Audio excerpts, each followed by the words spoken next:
Hello বন্ধুরা, সকলকে আবার একটা নতুন ভিডিও স্বাগত জানাচ্ছি। আজকে আমরা সম্পূর্ণ ভিজিট করব এমন একটা জায়গা, সেটা দেখলে আপনি অবাক হবেন। চলুন তাহলে কোন জায়গাটা দেখা যায়। আমরা যেহেতু ফুরফুরা উদ্দেশ্যে আজকে বেরিয়েছি এবং ফুরফুরায় যাব এবং এই জায়গাটা দেখাবো না এটা হতে পারে না, তাই চলুন তাহলে দেখে নিই একসাথে সকল মিলে। আমরা যাব আজকে ফুরফুরা দরবার শরীফ এবং বেরিয়েছি, এবং আজ যাব পীরজাদা আব্বাস সিদ্দিকীর সেই স্বপ্নের নলেজ সিটিতে ঘুরতে, এবং সেই স্বপ্নের নলেজ সিটিতে কতটা কি কাজ হয়েছে এবং এখন কীরকম পরিস্থিতি আছে সেগুলো সম্পূর্ণ আমরা এই ভিডিওর মাধ্যমে দেখাবো। আপনিও আমাদের সঙ্গেই দেখে নিতে পারবেন, তাই একদম ভিডিওটা স্কিপ না করে সম্পূর্ণ আমাদের সঙ্গে দেখতে থাকুন। এবং ইউটিউব থেকে দেখলে অবশ্যই সাবস্ক্রাইব করে নেবেন এবং ফেসবুক দেখলে পেজটাতে ফলো করে রাখবেন।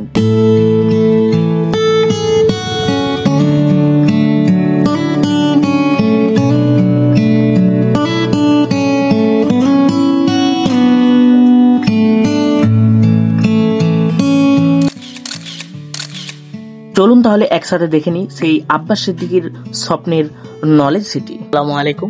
আজকে ভিডিওটা খুবই স্পেশাল হতে চলছে, কারণ আমরা চলে আসছি, দেখতে পাচ্ছেন আব্বাস সিদ্দিকী সেই নলেজ সিটি, যেখানে নলেজ সিটির জন্য আমরা অনেক কিছুই ভিডিও দেখেছি। আমরা সরজমিনে চলে আসলাম আজকে, কারণ আমি অনেকদিন পরেই আসছি। কবে আসছি? বহুত দিন আগে একবার আসছিলাম। আজকে নলেজ সিটিতে চলে আসছি এবং নলেজ সিটিতে আপনাদেরকে সম্পূর্ণ দেখাবো কতটা কি কাজ হয়েছে। আবার ওইদিকে একটা স্কুল চলছে, দেখেছেন, ABS মডেল স্কুল, এবং সেই স্কুলটার কাছেও যাবো। আর এইটা হলো সেই হসপিটাল যেটা হবে, এখানটায় দাঁড়িয়ে আছি। এবং এদিকে চারদিকে প্রায় সবুজে ঘেরা, কারণ চারদিকে দেখতে গাছ ফাছ লাগানো আছে। এখন কাজ চলছে কিছু কেমন, এবং সব জায়গায় কাজ করানো। আর এখানে কিছু কারণ স্টাফেরও আছে, বাইকও দাঁড়িয়ে আছে এখানে। আর আমরা আসছি দুজনে, আর আপনাদেরকে দেখাবো। আর অবশ্যই চ্যানেলটিতে সাবস্ক্রাইব করে নেবেন এবং ফেসবুক থাকলে ফেসবুক থেকে ফলো করে রাখবেন। দেখতে পাচ্ছেন এইটা হলো সেই জায়গাটা। এখানে আপনার যে গ্রাউন্ডটা আছে, এই গ্রাউন্ডটা এখানটা সামনে একটা ফ্লোর, এখানটা একটা কোনো একটা দপ্তর বিভাগের মধ্যে করা হবে, কারণ এই যে সামনে একটা বোর্ড টাঙানো আছে, মানে কিছু একটা করা হবে। অবশ্যই আপনাদেরকে দেখাচ্ছি। আর আজকের আবহাওয়াটা খুবই স্বাভাবিক, কারণ একবারে নর্মাল। আমরা যখন বাড়ি থেকে বার হই তখন একটু মেঘলা আপনার তাপ ছিল, কিন্তু এখন একবার এখানে আসার পর দেখছি ঝিমঝিম বৃষ্টিও পড়ছে, আর একেবারে মেঘলা আবহাওয়া। চলুন তাহলে দেখে নিই। একবারে এটা হলো মেন রাস্তা থেকে আসছে, এটা হলো মেন রাস্তা। আর এই সাইডে হলো পুকুর, দেখেছেন একটা দিঘির মতন করা আছে। পুকুর হবে না কি এখন বলা নেই, তবে এখন জল আছে।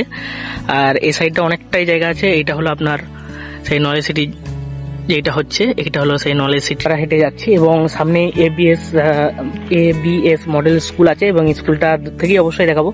আর এখানে দেখেছেন অনেক বাচ্চারা পড়ছে, কারণ টোটো আসছে। এখানে যে টোটো আছে, গাড়ি দাঁড়িয়ে আছে, এবং টোটোতে দেখলাম যে বাচ্চারা যারা আমাদের এখানে ভর্তি হয়েছে স্কুলে, সকালে গার্জেন নিয়ে আসছে সকালে তাদের গার্জেন এসে এখানে রেখে দিয়ে যাচ্ছে। এখানে কাজ হচ্ছে এবং এখানে রান্না বান্না সব কাজই হচ্ছে, কারণ যারা ABS ভর্তি হয়েছে এবং যাদের ফ্যামিলি যদি ভর্তি হয়েছে অবশ্যই কমেন্টে জানাবেন। আর আবহাওয়াটা কিন্তু খুবই সুন্দর, কারণ চারদিকে গাছ ফাজ লাগানো আছে। তারপরে এই সাইডে গাছ লাগানো আছে, এইদিকে আপনার সমস্ত কাজ আছে। এখানে যারা আছে, এই যে গাড়িতে আসছে সকালে ফ্যামিলিতে, অর্থাৎ যারা স্কুলে ভর্তি আছে, আমরা হলো এই গাড়িটা নিয়ে আসছি। আর এই জায়গাটা, আর যে বলছিলাম যে আপনাদেরকে দেখাবো, এটা হলো স্বাস্থ্য বিভাগ, অর্থাৎ এই যে ফ্রন্টটা আছে এখানটা হলো স্বাস্থ্য বিভাগের জন্য রেডি করা আছে। আর দেখাচ্ছেন আমরা যে ভাইজানের যে হসপিটালটা এখানে দেখাচ্ছিলাম, এখানে গাড়ি নিয়ে চলে আসছে অনেকজন, হয়তো কিছু কাজের জন্য বা ঘুরতে আসছে হতেও পারে, তবে আমরা এখন পর্যন্ত জানি না, আপনাদেরকেও জানাচ্ছি না, কারণ যেটা জানি না সেটা বলে তো লাভ নেই সম্ভবত। আর এই জায়গাটা খুবই ভালো, খুবই সুন্দর লাগছে। এখানে একটা স্কুল চলছে, ABS মডেল স্কুল। এখানে অনেক স্টুডেন্ট দেখছি ভর্তি আছে, এবং অনেকেই বাড়ি থেকে গার্জেন এখানে রেখে দিয়ে যাচ্ছে, এবং এখানে স্কুল চলছে। তার মাঝে এখানে রান্না টান্না সবই হচ্ছে। এবং তারপরেও যেটা দেখলাম যে এখানে যারা কর্মচারী বা যারা আছে ডিপার্টমেন্টে, দেখেছি এখানে কাজ করছে বা পড়াশোনা খুবই দারুণ হচ্ছে, কারণ স্কুলের ভিতরেই সকালে সবাই আছে। এবং আমরা আপনাদেরকে এই স্কুলটাও একটু ভালোভাবে দেখানোর চেষ্টা করছি, অবশ্যই ভালোভাবে দেখে নিন। আর আপনাদের সুন্দর আঙুলটাতে অবশ্যই ভিডিওটা একটা লাইক করবেন, আর তার সাথে অবশ্যই আপনারা সাবস্ক্রাইব করবেন, কারণ আপনারা সাবস্ক্রাইব করলে তবে আমরা উৎসাহিত হব, তবে আমরা আবার নতুন কোনো জায়গা বা নতুন কোনো উদ্দেশ্যে যাব, সেগুলো আপনাদের সঙ্গে শেয়ার করতে থাকবো। আর দেখতে পেলেন সম্পূর্ণ আমরা কিছুটা কেমন সম্পূর্ণ দেখালাম যে পীরজাদা আব্বাস সিদ্দিকীর সেই স্বপ্নের নলেজ সিটি কতটা কি কাজ হয়েছে এবং কিরকম পরিস্থিতি আছে, সেগুলো সবই আপনাদের সঙ্গে শেয়ার করলাম। শেয়ার করতে করতে চলে আসলাম একবারে ফুরফুরার কাছে, এবং সেই ফুরফুরা থেকেই আপনাদেরকে সম্পূর্ণ দেখালাম। আবার নতুন কোনো ভিডিও নিয়ে আসবো, ততক্ষণ ভালো থাকুন, সুস্থ থাকুন। জয় হিন্দ।